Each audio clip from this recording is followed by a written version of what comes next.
நான் 2-3 கூட்டங்கள்ல சொன்னதை இன்னைக்கும் சொல்றேன். ஓஷோ கிட்ட கேட்டாங்க, ரஜினிஷ் ஓஷோ கிட்ட, ஏன் தமிழ்நாடு மக்கள் கொஞ்சம் டிஃப்ரெண்டா இருக்காங்க? எல்லா மாநிலங்களும் ஒரு மாதிரியா போவோம், தமிழ மட்டும் ஒரு மாதிரியா இருப்பான்.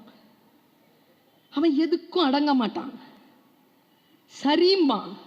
ஆனா சரின்னு சொல்லிட்டு உள்ளத்துக்குள்ள அவன் எதுவும் செய்ய மாட்டான். அவனுக்குள்ள ஒரு உறுதி இருக்கு. சினிமா பார்ப்பான், ரசிப்பான், ஓட்டு போட மாட்டான். அவனுக்கு தெரியுங்க, அவனுக்கு ரேஷன் கார்டில் அப்பா பேர் தான் இருக்கணும்னு தெரியும், நடிகன் பேர் இருக்கக்கூடாதுன்னு தெரியும். அவனுக்கு தெரியும். எப்படி தெரியும் தெரியுமா? ஓஷோ சொன்னார், ஏன் தமிழர்கள்லாம் டிஃபரெண்டா இருக்காங்கன்னா, ஓஷோ சொல்கிறார், இந்த இந்தியாவில் தமிழர்கள் வித்தியாசமாகத்தான் இருப்பார்கள்.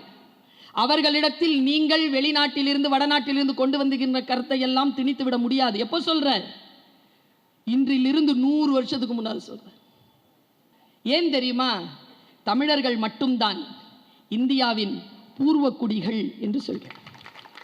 நாம் பூர்வக்குடிகள், மண்ணின் மைந்தர்கள். நாம் இந்த மண்ணிற்கு எது வேண்டும் எது வேண்டாம் என்பதனை நாங்கள் முடிவு செய்யக்கூடிய அடிப்படையில் மரபணுக்களில், இரத்தத்திலே, எங்களுடைய அணுக்களிலே எங்களுக்கு அந்த அறிவு தரப்பட்டு இருக்கிறது.